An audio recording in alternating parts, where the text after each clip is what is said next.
Mesdames, Messieurs, bonsoir et bienvenue dans ce journal dont voici les titres. En Guinée, l'État met un accent sur la qualification de l'enseignement technique. Le programme passe par la rénovation des centres de formation professionnelle. Ce matin, le Premier ministre a procédé au lancement des travaux au CFP de Matoto. Protection de l'environnement, le Lions Club tente de sauver ce qui reste de la forêt de Dabomba. Une campagne de reboisement vient d'être lancée au niveau de cette forêt classée de la capitale. La campagne de chimioprévention contre le paludisme saisonnier a pris fin en Haute-Guinée. L'opération a touché les enfants de 3 à 59 mois. C'est tout pour les titres. Une fois encore, bonsoir et bienvenue dans ce journal. On ouvre cette édition par ce décret mettant fin aux fonctions d'un haut cadre. Le président de la République, vu la Constitution, décrète. Article 1er, Madame Tenenke Touré, avocate à la Cour, précédemment directrice nationale des droits de l'homme au ministère de la Citoyenneté et de l'Unité nationale, est démise de ses fonctions pour faute lourde. Article 2. Le présent décret, qui abroge toute disposition antérieure contraire, prend effet à compter de sa date de signature et sera enregistré au journal officiel de la République. Conakry, le 17 août 2020, signé professeur Alpha Condé. Et puis ce message départ à l'occasion de la célébration du 60e anniversaire de l'accession de son pays à la souveraineté nationale. Le chef de l'État, professeur Alpha Condé, a adressé à son Excellence Ali Bongo Ondimba, président de la République du Gabon, au gouvernement et au peuple gabonais, ses vives félicitations ainsi que celles de son gouvernement et du peuple de Guinée. Le chef de l'État s'est aussi réjoui de l'excellence des relations d'amitié et de coopération qui unissent la Guinée et le Gabon. Parlons à présent de formation. Le programme est au cœur des priorités du chef de l'État, professeur Alpha Condé. Plusieurs centres de formation professionnelle à l'abandon vont être rénovés à cet effet. Une enveloppe de 12 milliards de francs guinéens vient d'être débloquée. C'est un financement du gouvernement guinéen avec l'appui de l'Agence française de développement. Le Premier ministre, chef du gouvernement, Dr Ibrahima Kassori Fofana, a procédé ce lundi au lancement des travaux. Reportage Ousmane Bangoura Kabassouma. Le centre de formation professionnelle et l'école normale des professeurs d'enseignement technique et professionnel de Matoto, situés dans la même enceinte bientôt en extension et rénovation. Cette restauration vient pallier la vétusté des infrastructures et l'obsolescence des équipements dont certains sont hors d'usage. Les travaux sont lancés par le Premier ministre Dr Ibrahima Kassori Fofana. La mise en œuvre du projet s'inscrit dans un vaste programme de gouvernement visant à moderniser le secteur de l'enseignement technique et professionnel, une manière de contribuer significativement à l'entrée des jeunes Guinéens dans la vie active et fournir une main-d'œuvre locale qualifiée au secteur économique porteur de croissance. La réhabilitation et extension des infrastructures académiques est en elle-même un événement fondateur. En effet, au-delà des bâtiments, ce sont aussi des instruments de formation, de qualification et d'insertion au bénéfice de la jeunesse guinéenne. Les partenaires du secteur et notamment l'Agence française de développement, en abrégé l'AFD, accompagnent le gouvernement guinéen dans son ambitieux programme de bâtir un système de formation technique et professionnelle. L'idée est de privilégier les compétences locales dans l'offre de travail au marché national de l'emploi. Pour nous, ce projet est un projet important dans ce nouveau contexte que nous impose le Covid, qui nous oblige à revoir nos modes de faire, à revoir un peu notre manière de travailler, qui accentue les fragilités, qui nous interroge. Je voulais simplement vous dire que l'AFD continuera d'investir aux côtés de ce gouvernement et vous dire que pour nous, quelques principes, nous allons continuer à investir quelques principes qui sont conformes à vos priorités, dont le capital humain, parce que l'éducation et la formation sont des armes de construction massive quand on a envie de relever un pays. La modernisation des infrastructures, des équipements de l'enseignement technique et professionnel est une réponse judicieuse apportée par le gouvernement aux besoins des entreprises locales. Je voudrais noter qu'en dépit des progrès enregistrés dans l'œuvre de refondation de l'enseignement technique et professionnel de Guinée, les défis à relever et les insuffisances à combler sont encore importants. Nous en mesurons pleinement la portée. C'est la raison pour laquelle le gouvernement reste déterminé, résolument déterminé à garantir l'accompagnement nécessaire à toutes les initiatives concourant à la transformation qualitative de l'école guinéenne, en particulier la formation professionnelle et technique dans notre pays.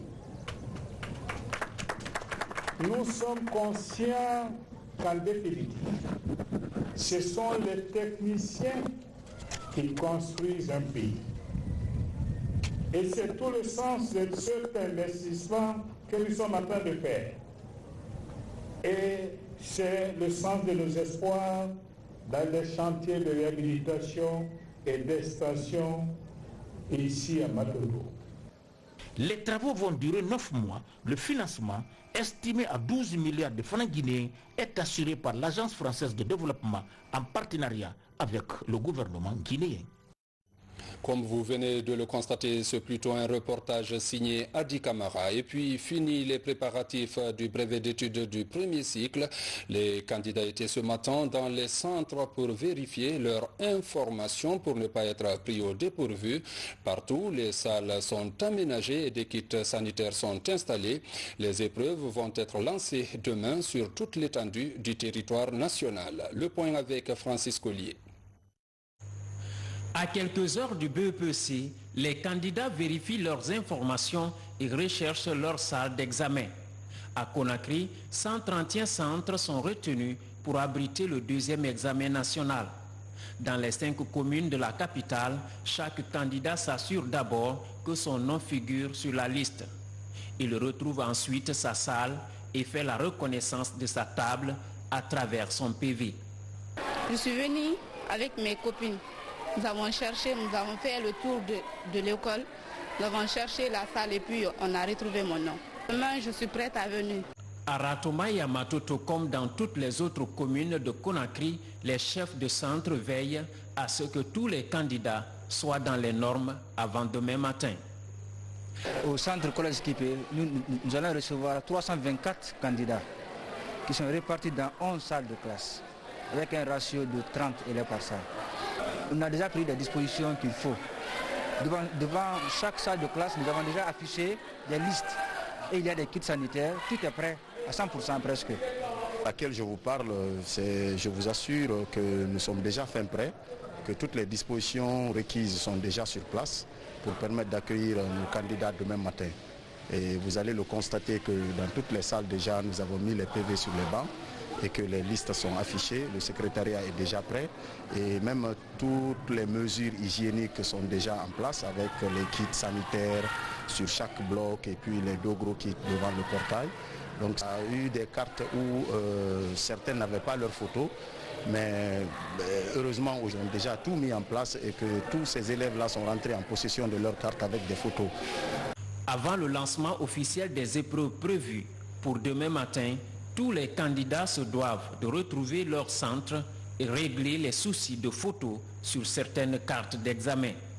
Dans l'ensemble, les kits de lavage des mains sont installés et les salles aménagées pour accueillir les candidats du brevet d'études de premier cycle à Conakry. Dans l'actualité encore, découverte d'une fabrique de carburant hors norme dans la préfecture de Dubreka. L'entreprise utilise des pneus usagés pour produire du gasoil. Ce carburant, selon les services spéciaux, est responsable de plusieurs pannes de moteur enregistrées par les automobilistes. Reportage commandant Morikaba. C'est un autre exploit que viennent de poser les hommes de colonel Moussa Keboro. Ils viennent de démanteler une fabrique de carburant illicite, notamment du gasoil. Extrait dans cette chaudière, à l'aide de pneus usagés, mélangés avec des produits chimiques, la qualité du carburant est jugée impropre à la consommation. Il serait, dit-on, l'une des causes des pannes des moteurs diesel. Nous sommes effectivement sur le site qui est spécialisé dans la fabrication, ce qu'on peut appeler ici le carburant, mais le gasoil en particulier, dont la matière première n'est autre que les pneus usés. Comme vous pouvez le constater, cela n'est possible que peut-être chez nous ici. C'est pourquoi nous sommes là, au nom du secrétaire général, le colonel Moussa Keboro Camara, pour informer la population guinéenne, encore sur le comportement de certaines entreprises. Et si vous constatez que la plupart des véhicules se tombent en panne en Guinée, c'est tout simplement parce que le carburant qui est utilisé n'est pas de bonne qualité. Vous avez vu ce qui s'est passé ici réellement. Cette entreprise a un agrément, a un statut, est officiellement installée. Mais malheureusement pour les Guinéens, sa production est de mauvaise qualité. Mais fort malheureusement, lorsque nous venons sur le site, le responsable, le propriétaire n'est pas là, personne n'est sur le site, sauf le gardien qui est là. La procédure utilisée par cette fabrique pour extraire du gasoil contribue à la dégradation de l'environnement. La coupe du bois pour l'alimentation de la chaudière, la fumée toxique produite pendant la transformation et la quantité du carburant qui se déverse dans les cours d'eau sont entre autres fléaux relevés par les ministères des Eaux et Forêts et l'hydraulique.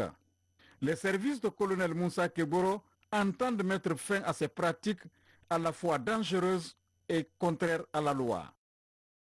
Je vous l'annonçais dans les titres, la forêt urbaine de Dabompa est menacée. Sur le site, on note des occupations anarchiques, chose qui préoccupe le Lions Club de Guinée. L'ONG vient d'engager une vaste campagne de reboisement pour le bien-être des populations. Reportage Tierno Ousmane Diallo. Située au cœur de la commune de Matoto, la forêt de Dabompa est l'un des poumons écologiques les plus importants de la capitale. Face à l'urbanisation, sa préservation est aujourd'hui devenue un combat quotidien. Elle ne s'étend plus que sur 9 hectares, alors qu'en 1944, la zone était couverte de 672 hectares de forêt, y compris celle de Anta, où il ne reste plus que 8 hectares. En cette décennie, 655 hectares de forêt ont disparu dans cette partie de Conakry. À travers cette opération de reboisement, le Lions Club de Guinée interpelle les consciences et appelle à une conjugaison d'efforts pour redonner à Conakry son lustre d'antan.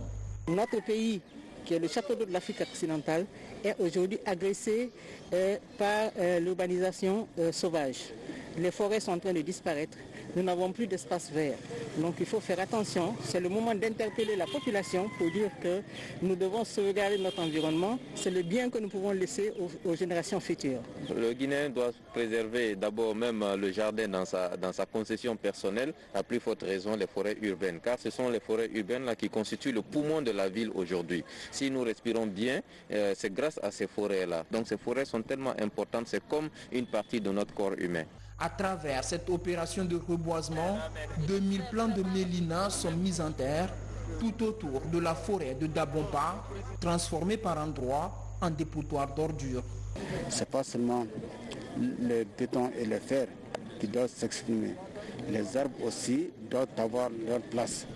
Et il faut nécessairement, impérativement, à l'instar des autres grandes villes, de reboiser notre ville Conakry pour la rendre plus belle comme avant. Conakry, c'était la perle de l'Afrique de l'Ouest.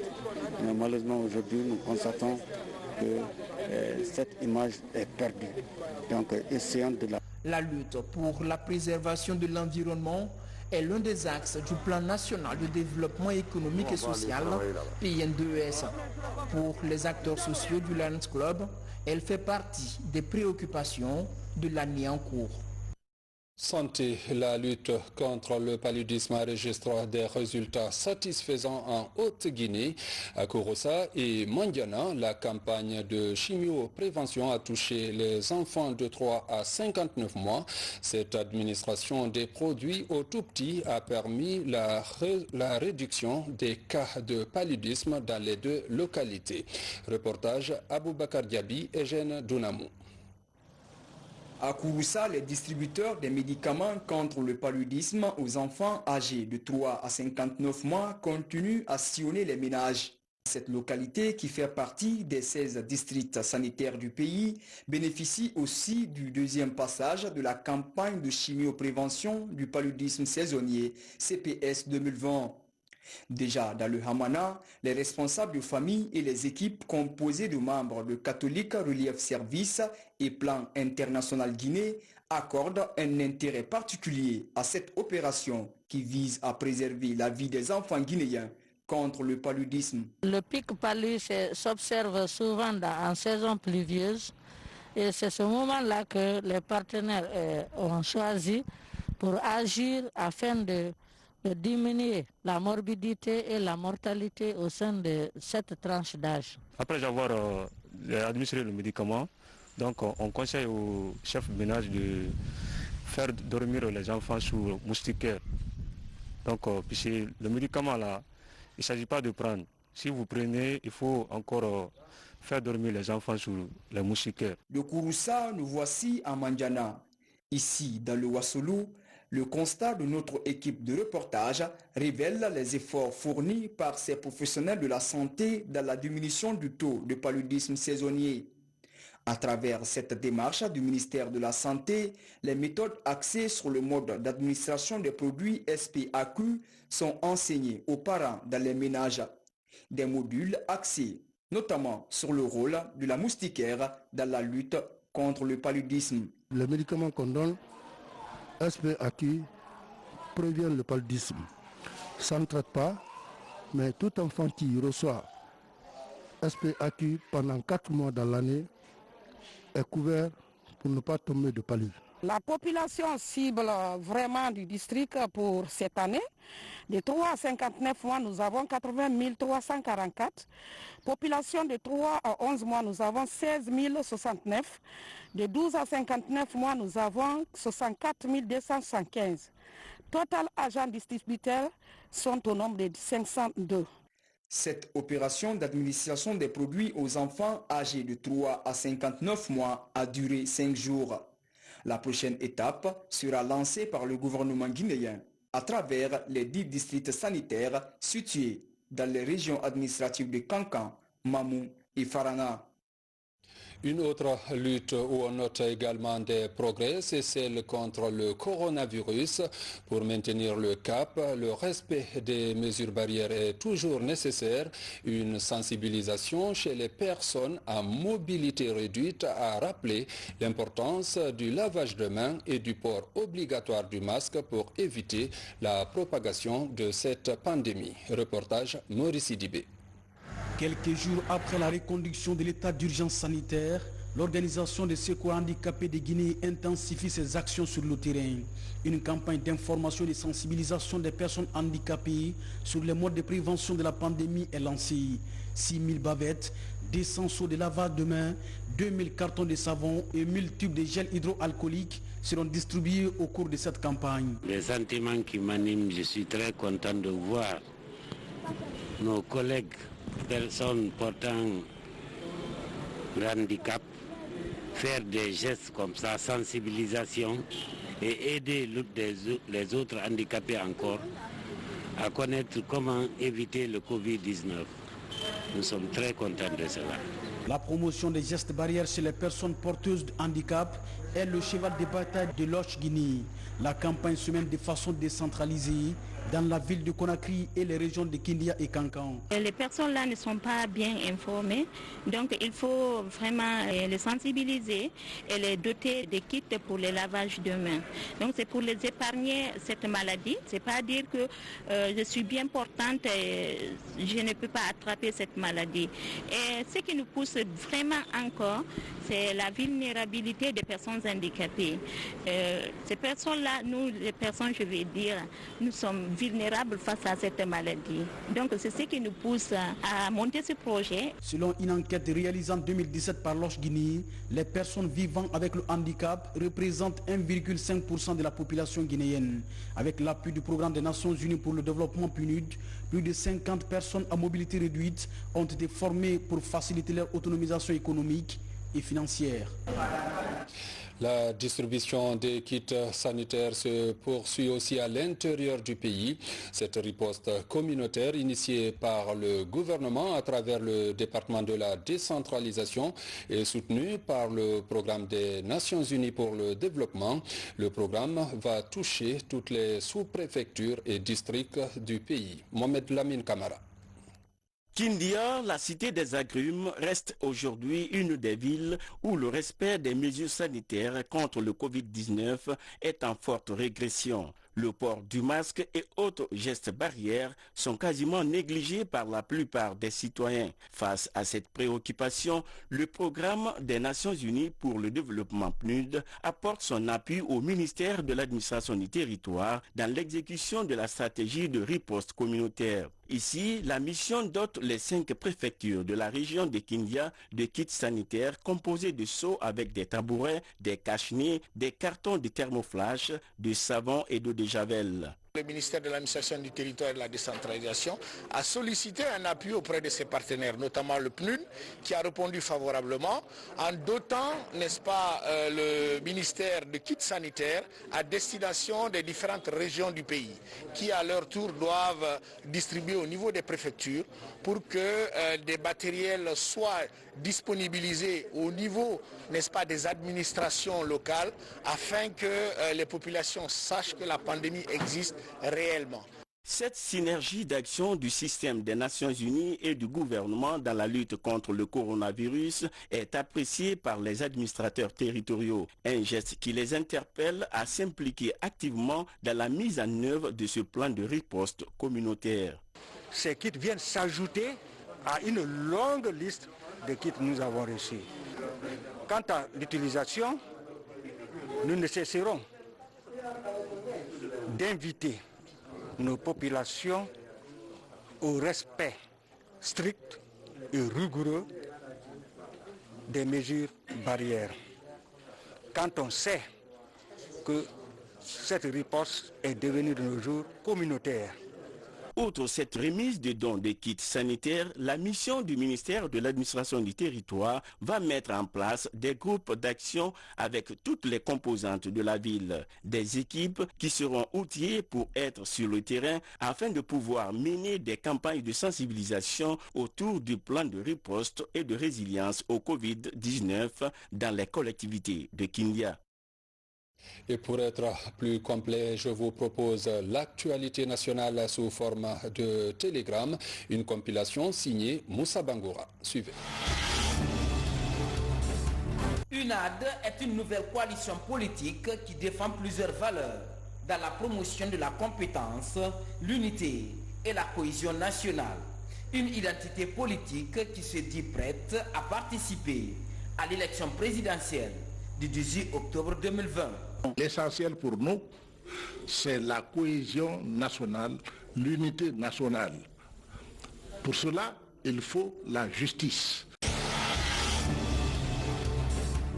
Promouvoir la paix, l'unité et le développement socio-économique de la région sont entre autres objectifs que se fixe la jeunesse de la Guinée forestière.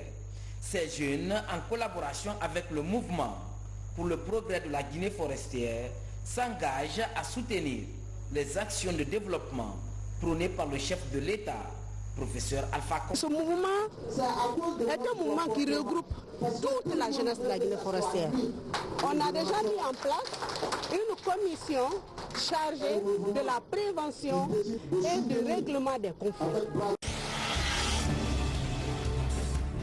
Les femmes leaders de la coordination nationale des mouvements de soutien au président de la République s'engagent à jouer leur partition dans la promotion de la culture de la paix et à la non-violence en cette période préélectorale. Pour l'occasion, une cérémonie de lecture du Saint-Coran a été organisée afin d'implorer le Tout-Puissant Allah pour qu'il protège la Guinée. C'est pourquoi Mouton Coordination nationale des femmes leaders. Pour qu'il y ait la paix et la quiétude sociale dans le pays, les femmes ont un rôle primordial à jouer. C'est pourquoi nous, les femmes leaders, nous avons initié cette série de lectures du Saint-Coran et la sensibilisation des citoyens dans les 5 communes de Conakry. Nous avons besoin de paix en cette période électorale et de crise sanitaire.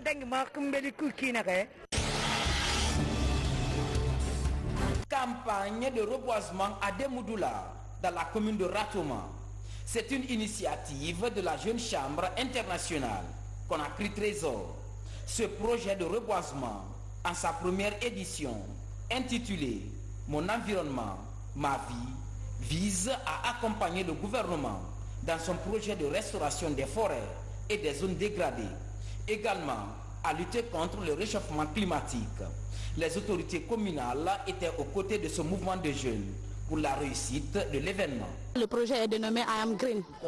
Je suis vert en français, mais c'est une façon de mener des activités de reboisement, de contribuer à la lutte contre le réchauffement climatique. Vous voyez mes mains, en fait, nous n'avons même pas cherché à payer quelqu'un pour faire les activités, c'est nous-mêmes qui avons travaillé. Donc c'est combien de fois, c'est une façon de prouver combien de fois nous sommes engagés pour la communauté, nous sommes prêts à travailler. Mesdames, Messieurs, c'est la fin de cette édition. Merci de l'avoir suivi et bonne suite de programme sur la RTG.